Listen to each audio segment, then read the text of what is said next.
The alien surgeon's name had 14 syllables. Amara called him Dr. 14. He didn't find it funny. None of them did. She had been on Station Verith for 6 days. 6 days of waiting rooms with no chairs. The Sarani didn't sit. They hovered. Slightly. Just enough to make Amara's knees hurt from standing. 6 days of forms. 41 forms. Each one asking her species classification. Each one requiring a biological compatibility certificate she didn't have. Each one stamped pending in a color she had no name for. 6 days of watching sick people get turned away. Not just her. Everyone in Section 7. Section 7 was where they put the species with no trade agreements. No embassy. No seats on the Galactic Council. The waiting area smelled like recycled air and old fear. The seats, the few actual seats, had been broken for months. Nobody had fixed them. Amara had fixed 2 of them herself using a food wrapper and part of her sandal strap. She sat in one now. Her patient's name was Boran. He was Chalaki. Short, gray-skinned, with 4 small eyes that had stopped focusing 2 days ago. His family had brought him in on day 1. His daughter, no taller than Amara's elbow, had not left his side. The Chalaki had no trade agreement. The hospital had been very clear about that. Boran was getting worse. Amara had watched it happen in stages. The slight tremor in his hands on day 2. The breathing change on day 4. The way his skin had started pulling tight across his face, like something underneath was swelling. She recognized the pattern. Not because she had seen it in a textbook. Because she had seen it in a village with no road, no electricity, and 1 medical bag that she had to refill with whatever the market had that week. She had seen it 30 years ago in a man named Kofi. Kofi had lived. On day 6, she walked to the front desk again. The administrator was a tall species. Long fingers. Smooth face with no visible emotion. They communicated through color shifts in their neck, a language Amara couldn't read, but had started guessing at. "I need to speak to someone about the Chalaki patient in Section 7, she said. The administrator's neck went pale yellow. Amara had decided pale yellow meant not my problem. His internal pressure is building, she said. I've seen this before. If someone doesn't decompress the secondary fluid sac within. You are not registered as a medical practitioner on this station. The voice came from a translator box clipped to the desk. Flat. No tone. Your biological certification is pending. You are not authorized to provide medical assessment. I'm not providing assessment. I'm providing information. Pale yellow again. Is there a registered physician available for Section 7 patients? The neck shifted. A dark stripe appeared. Amara had decided dark stripe meant yes but no. Registered physicians are available for patients with active treatment authorizations. The translator box didn't pause. Didn't hesitate. It just said terrible things in a calm voice. The Chalaki patient has not received authorization. His species does not currently hold a valid biological compatibility agreement with Verith Station. Treatment cannot be initiated. He will die, Amara said. The neck went pale yellow again. She stood there for 4 more seconds. Then she walked back to Section 7. She opened her bag on the floor next to Boran's cot. The bag was old. Cracked leather on one corner. Her daughter had tried to buy her a new one 3 times. Amara kept refusing. This one she knew. She knew which pocket stuck. She knew the zipper needed a firm pull to the left. She knew where everything was without looking. The bag had been to 11 countries. She had carried it through 2 floods, 1 civil conflict, and a customs search that had taken 4 hours and left her furious for a week. It held things that would have made Dr. 14's color shift do something very dramatic. She pulled out a small glass bottle. Dark liquid inside. She had made it herself 6 weeks ago from 3 separate plant compounds. The recipe was not written anywhere. It was in her hands. In the way she had crushed the leaves. In the time she had waited. Her mentor, an old woman named Afia who had never owned a stethoscope but had saved more lives than most people Amara had studied beside, had called this kind of medicine listening medicine. You listened to what you had. You listened to what the body needed. You found the place where those two things met. Boren's daughter watched her from across the cot. Her name was Sela. She had 4 eyes like her father. Right now all 4 were pointed at the glass bottle. What is that? Sela asked. Her translator implant turned the words into something flat and basic, but Amara heard the thing underneath. Will it hurt him? Do you know what you're doing? Please. It will help with the pressure, Amara said. She kept her voice even. I've used it before. Not on your species. But the biological signs are similar enough. Sela stared at her. Similar enough, she repeated. Yes. That is not a reassuring phrase. No, Amara said. It isn't. She didn't try to make it sound better. She had learned, the hard way, early in her career, that false comfort was its own kind of harm. People deserved to know what similar enough meant. It meant she was making a judgment. It meant she could be wrong. It also meant she had seen this before and the man who survived was still alive and had sent her a handmade calendar every year for 20 years. She held the bottle up so Sela could see it. You decide, Amara said. I won't touch him without your permission. Sela looked at her father. His hands were trembling steadily now. She looked back at Amara. Do it, she said. Amara worked quietly. She used 3 things from her bag and one thing she asked Sela to find, a thin metal rod from a broken piece of equipment in the corner of the waiting room. She cleaned it. She bent it to the right angle. She had done this motion so many times that her hands moved without instruction. 20 minutes later, Boren's breathing changed. Not dramatically. Not like in films. It changed the way real things change, slowly, quietly, in small steps that you might miss if you weren't watching closely. Sela was watching closely. She made a sound Amara couldn't name. Low and long. Her neck patterning shifted to something that looked, even across species, even without a translation guide, like relief. Amara sat back on the floor. Her knees made a sound they hadn't made when she was 30. She was putting her tools away when she heard the footsteps. Not the quiet hover shuffle of the Sarani staff. Hard footsteps. Fast ones. The kind made by someone with authority and a problem. She looked up. Dr. 14 was standing at the entrance to Section 7. He was not alone. 2 others were with him. White uniforms. Taller than the standard staff. She had not seen that uniform before. Dr. 14's neck was doing something she had never seen before. Fast shifting. Multiple colors in sequence. She couldn't read it, but it did not look like pale yellow. It looked like something much more serious. He looked at Boren. At the thin metal rod now sitting cleaned and folded on the edge of the cot. At the glass bottle in Amara's bag. At Amara herself, sitting on the floor with old hands and a cracked leather bag. His translator box clicked on. You performed a medical procedure, he said. On this station. Without authorization. Without certification. Without filing a. He's breathing, Amara said. Dr. 14 stopped.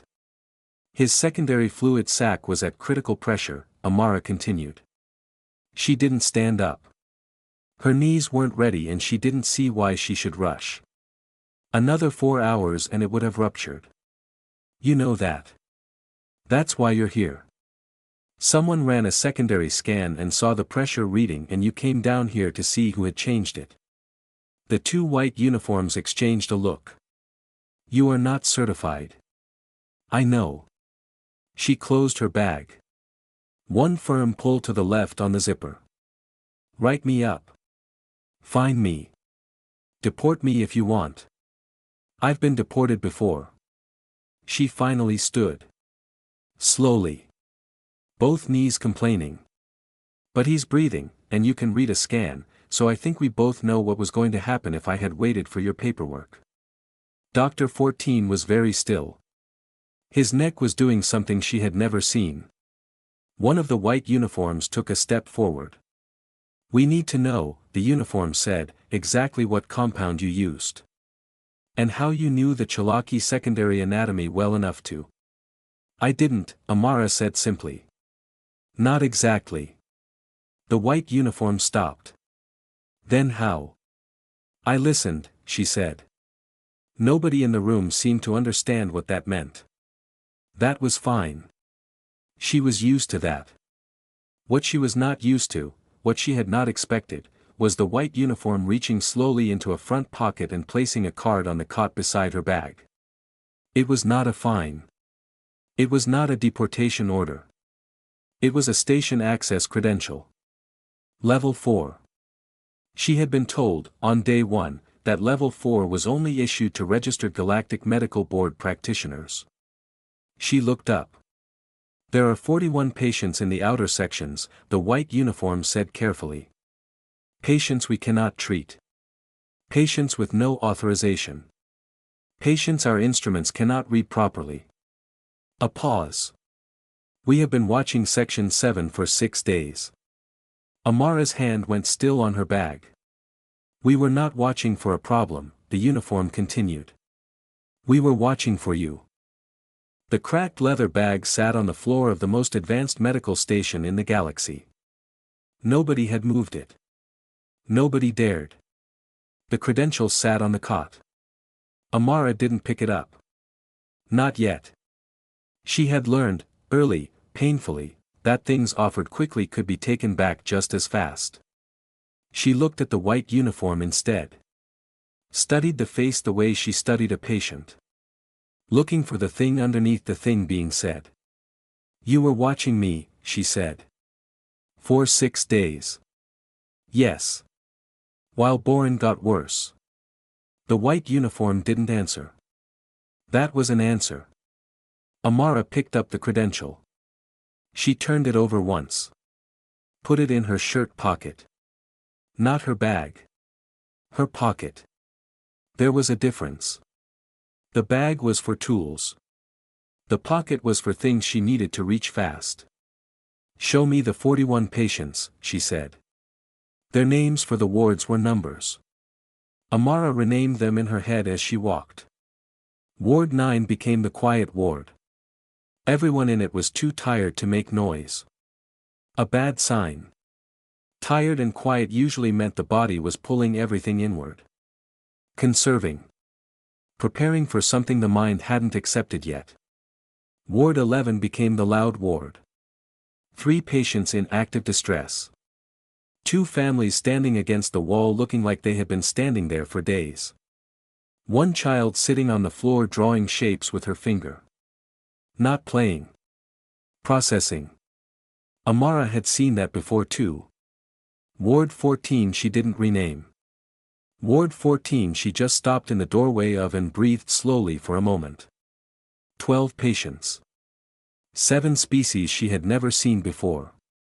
Equipment that beeped in patterns that meant nothing to her yet.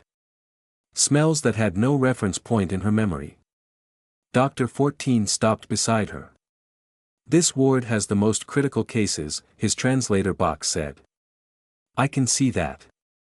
Our instruments cannot get consistent readings on 6 of the 12. The biology is too different, Amara said. Incompatible, he said. She looked at him. Those are different words. His neck shifted. She still couldn't read it. But something about the shift felt less like bureaucracy and more like discomfort. Good. Discomfort meant he was still thinking. She started with the patient she understood least. This was also something Afia had taught her. Start where you know nothing. Because where you know nothing you are forced to listen completely. No assumptions. No shortcuts. Just the body in front of you telling you what it needs. The patient was Mirani. The species was called Veth. The Veth were tall and thin with translucent skin. You could see things moving underneath. Fluids. Or something like fluids. The family, 2 adults and what Amara guessed were 3 older children, stood in a tight cluster at the far end of the room. They hadn't approached the bed since she entered. She didn't know if that was grief or protocol or both. She looked at the Veth patient for a long time. She didn't touch. Not yet. She watched the movement under the skin. The rhythm of it. The places where it slowed. The places where it stuttered. She had never seen a Veth before today. But she had seen rhythm before. Everything living had rhythm. Heart rhythm. Breath rhythm. The rhythm of fluid moving through vessels. You could learn a rhythm without understanding the instrument. You just had to be quiet enough to hear it. She was quiet. One of the white uniforms shifted impatiently behind her. She ignored it. 3 minutes passed. Then she turned to Dr. 14. The movement pattern on the left side, she said. It's slower. Yes. We noted that. We cannot determine if it's symptomatic or. It's not slower because of the condition, she said. It's slower because the body is compensating. Something on the right side is failing and the left side is doing extra work. It's tired. Dr. 14's neck shifted 3 times rapidly. That would require a complete reinterpretation of our scan data, he said.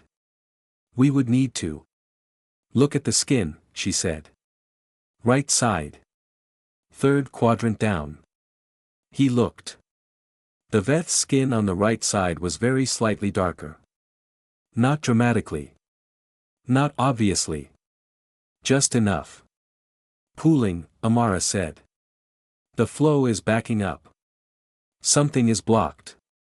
Silence. How did you? Same as I told you before. She was already moving to the next bed. I listened. She worked through Ward 14 for 4 hours. Dr. 14 followed her for the first 2. Then he stopped following and started taking notes. Then he stopped taking notes and started asking questions. Not bureaucratic questions. Not where is your certification and what is your authorization level. Real questions. The kind you only asked when you were trying to understand something, not manage it. How do you know which observations matter? He asked at one point. They were standing over a patient with a species name she couldn't pronounce. Purple-gray skin. Labored breathing that had everyone concerned. Amara had spent 8 minutes watching before she touched anything. I don't always, she said. Then how? I make a choice. I pick the observation that seems most important. I act on it. I watch what happens. I adjust. She glanced at him. You don't have a word for that, do you? His neck shifted slowly. Our medical process is built on complete data before action. We do not proceed until the information set is sufficient, Amara said. Yes. And when the information set is never sufficient? When the patient is a species you've never seen and the instruments can't read them properly and they're getting worse while you wait for data? Dr. 14 was quiet. What do you do then? She asked. He didn't answer. She turned back to the patient. I'll show you, she said. By the 8th hour she had stopped noticing the white uniforms. There had been 2 when she started. There were 7 now. She didn't look at them. She was focused on a small child in the corner of Ward 9, a species called Roa T, green-tinted, with eyes on the sides of the head. The child had been listed as stable but declining. Stable but declining was the medical equivalent of slow panic. Everything looked fine until it didn't. The mother sat beside the bed. She hadn't eaten. Amara could tell by the way she held her hands. Tight. No energy to spare even for basic comfort. All of it going toward hoping hard enough. Amara sat on the edge of the bed. Not the chair. The bed. The mother's 4 eyes tracked her instantly. I'm going to check her, Amara said. I'll tell you everything I find. Every step. The mother made a sound. Low. The translator box on the wall didn't catch it. But Amara understood it. She worked slowly. Explaining as she went. Not in medical language. In plain language. I'm checking this because. I'm looking for that because. She had started doing this 30 years ago with patients who had never seen a doctor before. People who were scared of the bag. Scared of the tools. Scared of the words. Fear used energy the body needed for healing. Remove the fear, the body worked better. It worked in a village in Ghana. It worked in Ward 9 of Verith Station. The child's eyes found Amara's face halfway through the examination. Held there. Amara kept talking. Kept explaining. Kept her hands steady and her voice even. By the end, the child was breathing differently. Not because of anything Amara had given her. She hadn't given her anything yet. Just from being talked to. Just from knowing what was happening. Just from not being alone with it. The mother made the sound again. This time Amara recognized it. She had heard it in 11 countries. At hour 11, the white uniforms asked her to stop. Not because she was doing something wrong. Because she had been awake for 19 hours and her hands had started showing a very slight tremor that she thought no one had noticed. Dr. 14 had noticed. You need to rest, his translator box said. For more patients in ward. They will still be there in 6 hours. A pause. You will be more useful to them if you are not impaired. Amara looked at him. His neck was doing the slow shift again. The one she was starting to think meant something close to concern. She sat down. Her knees made their sound. There's something you're not telling me, she said. Dr. 14 stood very still. The credential you gave me, she said. Level 4. You said only Galactic Medical Board practitioners receive Level 4. I haven't sat any of your exams. I haven't filed a single form successfully. So why? The Galactic Medical Board, Dr. 14 said carefully, has not been contacted yet. Amara waited. What you did today, he continued, the methods. The listening. The patient communication protocols. The multi-species adaptive assessment without instrument reliance. His neck shifted again. Fast. Complex. Our instruments have no category for what you did today. Good, she said. It is not good, he said. It is a problem. She frowned. Why? Because there are 47 stations like this one, Dr. 14 said. Stations with Section 7 wards. Stations with patients we cannot read. Species we cannot treat. Families standing against walls. He paused. And the Galactic Medical Board has been informed that we have found something. Amara's hand stilled on her bag. Something, she said. Someone, he corrected. From the corridor outside came the sound of more footsteps. Many more. Not the hover shuffle of Sarani staff. Hard footsteps. Purposeful. The door to Ward 9 opened. The person standing in it wore a uniform she had never seen. Above the Level 4 credential.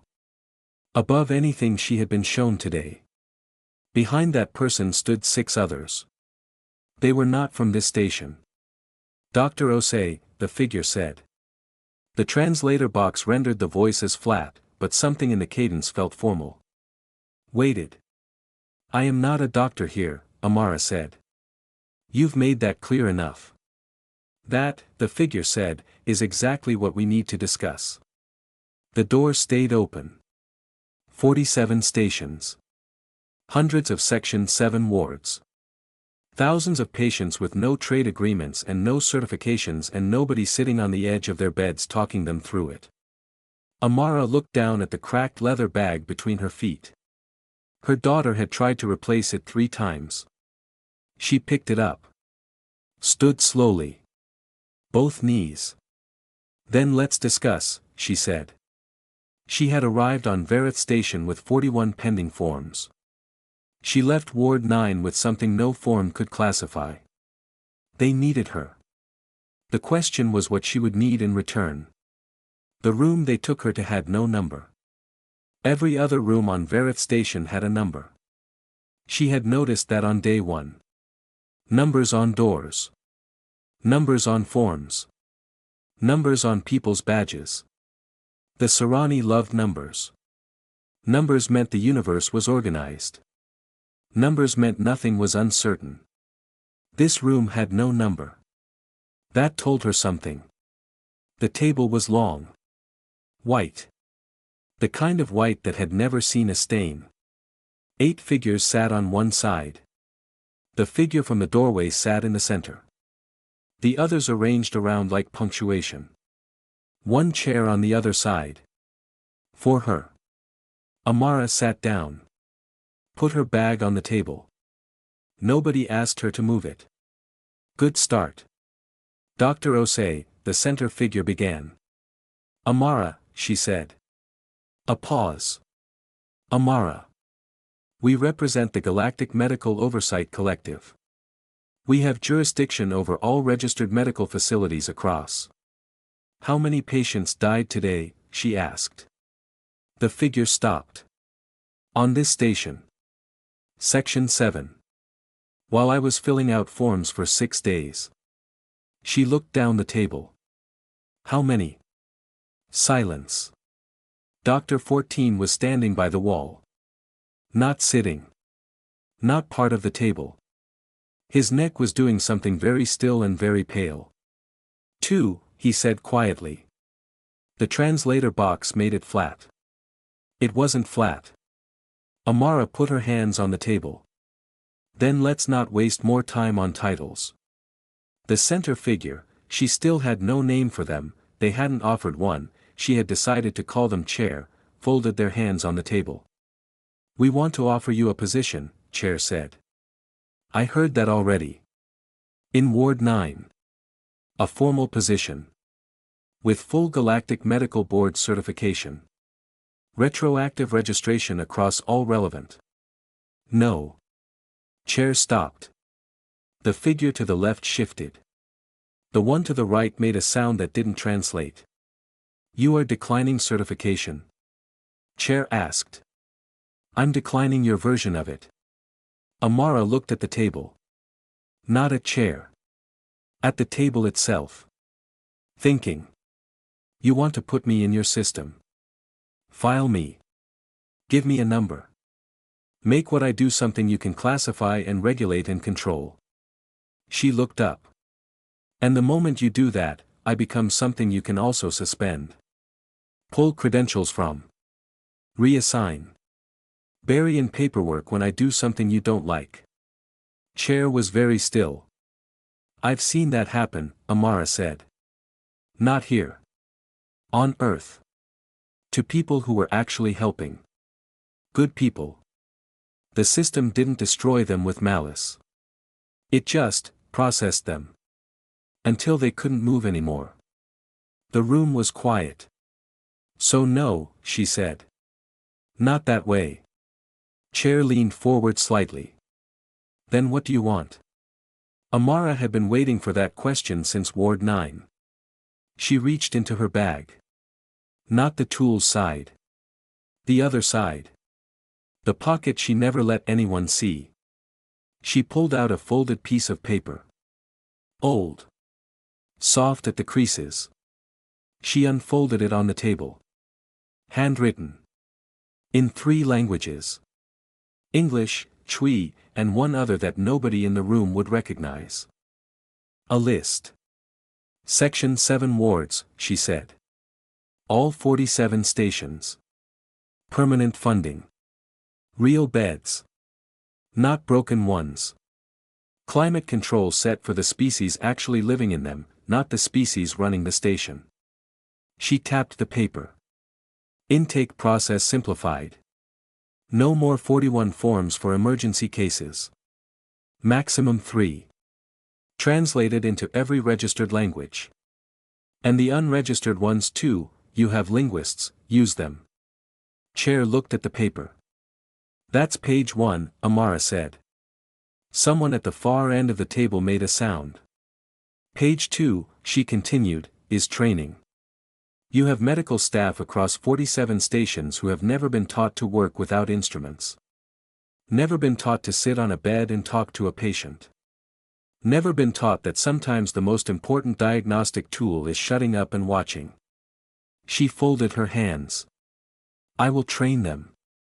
But I will train them my way. And I will not let you turn what I teach into a manual. You cannot put listening in a manual. That is, Chair paused. Highly irregular. Yes. The board would require. Page 3, Amara said. The figure to Chair's left made a sharp sound. Definitely not approving. Amara looked at them directly. You have something to say. The figure's translator box clicked. You are an unregistered practitioner from a pre-collective species with no formal galactic medical qualifications. You have been on this station for 6 days. You have performed unauthorized procedures. You have zero standing to be making demands of the galactic medical oversight. The Veth patient in Ward 14, Amara said. The figure stopped. Right side pooling. Compensatory left shift. You had 17 days of scanned data and hadn't identified it. She looked at them steadily. I identified it in 3 minutes. Without your instruments. Silence. The Roa T child in Ward 9. Listed as stable but declining. You had no treatment pathway. I sat on the edge of her bed and talked to her. Amara paused. She's sleeping normally now. First time in 4 days. I checked before I came to this meeting. The figure said nothing. I'm not here because I have standing, Amara said. I'm here because your system has a hole in it the size of everything you can't measure. And you know it. She looked at Chair. That's why you were watching Section 7. That's why this room has no number. You didn't want a record of needing help. Chair's hands unfolded. Refold. Page 3, Amara said again. Quieter now. Less edge. Every species currently in a Section 7 ward with a critical case gets a treatment review within 48 hours. Not when their trade agreement clears. Not when their certification processes. 48 hours. She looked down the table. That's not a demand. That's a condition. Without that, nothing on pages 1 and 2 matters anyway. Chair looked at the paper for a long time. The room waited. Dr. 14, still by the wall, had stopped doing anything with his neck. He was just watching her. Amara waited too. She was good at waiting. 6 days in a waiting room with broken chairs had not been wasted. She had watched. She had learned the rhythms of this station. The way decisions moved through it. The people who actually held things together versus the people who held titles. Chair was a title. Dr. 14, she had decided, was someone who actually held things together. She looked at him briefly.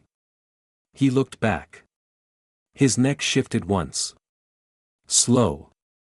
A color she hadn't seen before. She filed it away. Chair picked up the paper. I cannot authorize this unilaterally, Chair said. The full board would need to. How long? Amara asked. Weeks. Possibly. The 48 hours condition stands regardless, she said. Start that now. Today. The rest can go to the board. She stood. Picked up her bag. I'll be in Ward 14 while you discuss. She walked to the door. Amara. Chair's voice stopped her. The translator box made it flat. But something in the timing felt different. Less official. Why are you doing this? You could have left. You could have treated the one patient and left. Amara didn't turn around. I couldn't, she said. Why not? She thought about Afia. About Kofi and his annual calendars. About a village with no road and one medical bag and a list of plant compounds stored not in any book but in the muscle memory of two old hands. She thought about the Roati child drawing shapes on the floor. Processing. Because Afia didn't leave, she said. She went back to Ward 14. 3 hours later, Dr. 14 found her sitting on the floor between two beds. Eating something from a small container she had produced from a pocket nobody had seen before. He stood in the doorway. The 48-hour reviews have been authorized, he said. She nodded. Kept eating. The board has been contacted. They want a formal presentation within the week. Fine. He was quiet for a moment. Who is Afia? Amara looked up. His neck was doing the slow color she had filed away. The one she hadn't categorized yet. She looked at it for a moment. She decided it meant genuinely asking. My teacher, she said. She's 91 years old. Still working. Village near Kumasi. She looked back at her food. She taught me that medicine is just paying attention to what's already there. The body knows. The patient knows. Your job is to stop talking long enough to hear it. Dr. 14 was quiet. She never had instruments, Amara said. She never needed them to be the best doctor I've ever seen.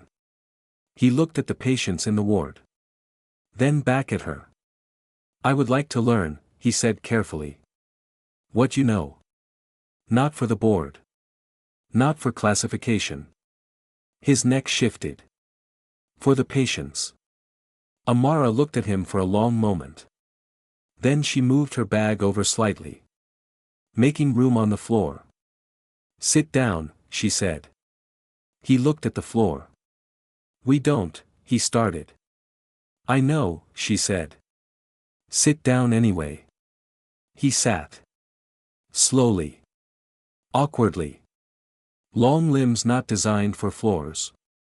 She handed him something from her container. He looked at it. What is this? Food, she said. What kind of? The kind that's there when someone offers it, she said. Eat. He ate. They sat together on the floor of Ward 14. Between the beds. Surrounded by the quiet sounds of patients breathing. Amara watched a Veth child on the far side of the room. The movement under the skin was steadier now. More even. She filed that away too. In a conference room with no number, 8 figures looked at a handwritten list. In a ward that had no good chairs, a human woman sat on the floor and taught the most advanced medical mind in the sector how to listen. Outside, in 47 stations across the galaxy, Section 7 waiting rooms still had broken seats. That would change. She had written it down. The board meeting was in 7 days. Amara spent 6 of them in the wards. She didn't prepare a presentation. She didn't write notes. She didn't ask anyone what the board expected or how they liked things formatted or what language impressed them. Dr. 14 asked her about this on day 5. You're not preparing, he said. I am preparing, she said. She was checking a Chalaki patient 3 beds down from where Boren had been. Boren had been discharged 2 days ago. Sela had hugged Amara on the way out. Long and sudden and fierce. The kind of hug that meant something that didn't translate. You haven't written anything, Dr. 14 said. I never write things I already know. She straightened up. Made a note in her head. Moved to the next bed. The board wants to see what I do. I'll show them what I do. They want documentation. They'll get results. Dr. 14's neck did the slow color. The one she had decided meant genuinely concerned but trying not to show it. She had learned 6 of his neck colors now. She was working on the 7th. On day 6 something happened that changed the shape of everything. Amara was in Ward 11. The loud ward. Less loud now. That was her doing, slowly, over days. She had a Mirani patient sitting up for the first time. She had a family in the corner actually eating instead of standing rigid against the wall. She was showing Dr. 14 how to read fluid movement in a VETH patient when the door opened. Not Dr. 14's knock. Not the white uniform's hard steps. Different. She turned around. The figure in the doorway was Sarani. Like the staff. But not like the staff. The clothes were different. More structured. A badge she hadn't seen before. And behind them, 2 others carrying equipment. Recording equipment. She recognized the shape of ambition. It looked the same on every species. Dr. Osei, the figure said. Their translator box was newer than the ward units. Cleaner voice. More formal. My name is Administrator Pell. I represent the Galactic Medical Research Division. A pause. Deliberate. We've been following your progress here with great interest. Amara looked at the recording equipment.